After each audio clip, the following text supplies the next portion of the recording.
Good day, welcome back to Legend Knows Football, where a football lesson awaits. As we always do, we start off with the verse of the day. Today's verse of the day is from Galatians 6, verse 9. And let us not grow weary of doing good, for in due season we will reap if we do not give up. The word of the Lord is the truth, and it is blessed. Today's episode, we are going to cover some breaking news regarding the Sesko, and after that we will get into some Chelsea news in relation to Jackson, more outgoings planned, updates on Tyreek George, sources saying that Chelsea strengthened the squad properly, Simmons update, Garnacho update as always, our goalkeeper situation, and some UEFA related news. Let's not waste time and get into the first slide, which has everyone talking on Twitter.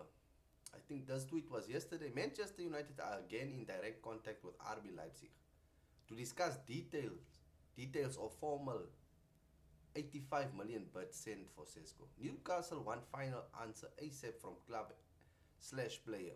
United internally feel they have Sesko preference. No official decision yet. Breaking news. Manchester United make offer to RB Leipzig for Benjamin Sesko. Proposal 75 million euros plus 10 million reflects Manchester United FC valuation of 22-year-old, and they believe striker favors Old Trafford. No reply yet from RB Leipzig. Newcastle also working to close deal as per the Athletic. Exclusive detail. Understand Benjamin Sesko and his camp have reached full verbal agreements with both Manchester United and Newcastle over a long-term contract. Final details were settled yesterday. It now mainly depends on which club also reaches an agreement with RB Leipzig. Manchester United offering 85 million euros, Newcastle 90 million euros, decisive hours ahead. Ben Jacobs had his say on the situation. Breaking. Manchester United have made a formal offer for Benjamin Sesko worth 85 million, as Bayern called 75 million fixed with 10 million add-ons. 5 million easily achievable. Newcastle offer slightly higher with a fixed fee of 80 million. But Man U FC believe Sesko wants to join. So thus, in terms of Jackson, as you will see on the next slide. Let's get on to the next slide. Let me not waste time. Let's read as follows per David Ornstein. Nicolas Jackson increasingly likely to leave Chelsea. Suitors in Premier League and abroad considering 24-year-old if do not land top target. Lose existing player or alongside current options. Sales completed agreed at 200 million plus with 100 and 150 million more expected. So that's the amount that Chelsea is making from selling players. Nicolas Jackson is another name on Newcastle's list of attacking options, and Chelsea are open to a sale. There have been some initial club-to-club talks already. Brentford's Johan Wissa is another target with the player pushing to join Newcastle. Several options being discussed by Newcastle alongside their pursuit of Benjamin Sesko. Like I said, as you've seen in the tweets, that it's all up to Sesko now. So if Sesko decides to go to Manchester United, then it means Newcastle already has the funds. We know now they have the funds because they made an offer on Sesko.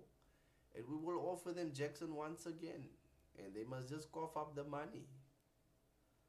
So it's looking more likely, because the rumors were that Sesko really wants to go to Manchester United. So then the only option for Newcastle is either Wissa or Nicolas Jackson. I don't know about Ollie Watkins. But yeah, Jackson might leave Chelsea FC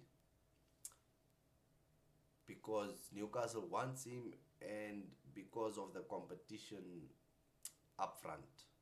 It's like he's third in the list for being the striker at Chelsea, as we've all seen. Anyways, let's get into the next slide, which reads as follows. More on Jackson.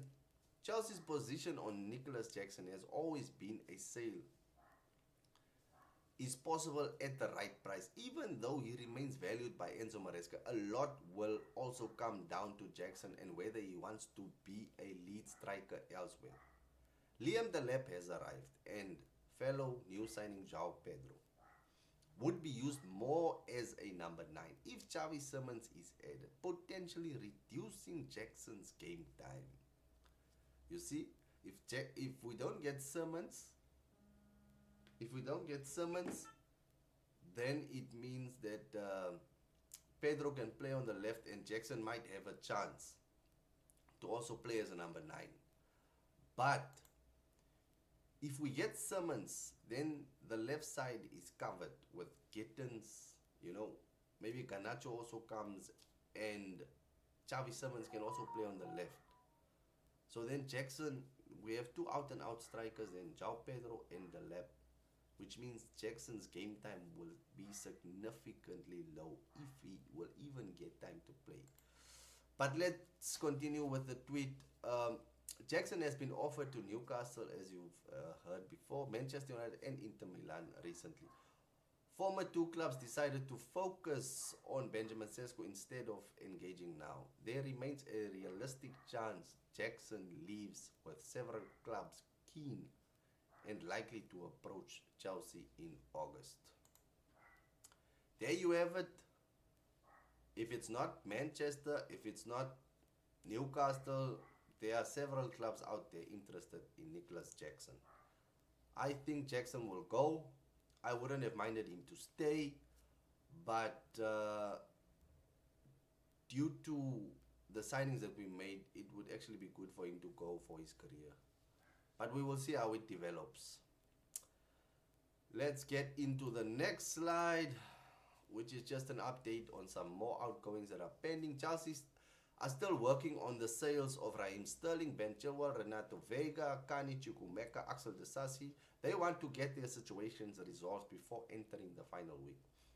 Christopher Nkunku, who is valued at £43 million, has been given permission to miss the start of pre-season training. He is the subject of inquiries from a number of clubs in England, Italy, and Germany.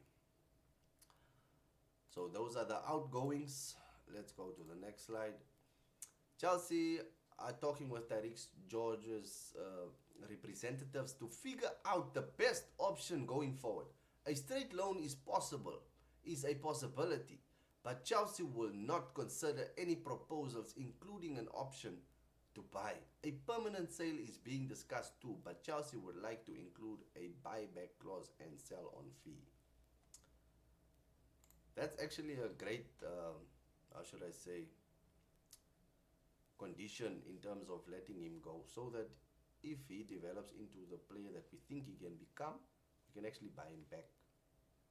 We can have the preference before anyone else. So I think that's a good thing to include. But anyways, let's move on.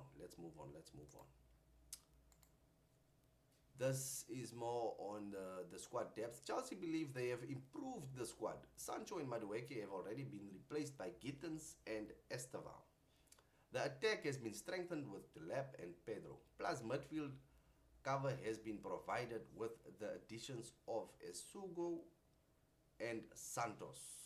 I agree. I checked the lineup today, or the squad, and I think we have 2 teams. And I am so excited. I can't wait. I hope all the new signings play this coming weekend against Bayer Leverkusen. Let's move on. This is just another update, as we always do, on the Simons. No formal bid has been made to RB Leipzig yet for Xavi Simons. Chelsea do have other players in their wish list for these roles, including Morgan Rogers. I don't know if...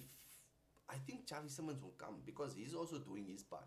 All we need to do is do our part, and with, as you saw earlier in the video, that we have the finances are coming in thick and fast. so we can actually afford him.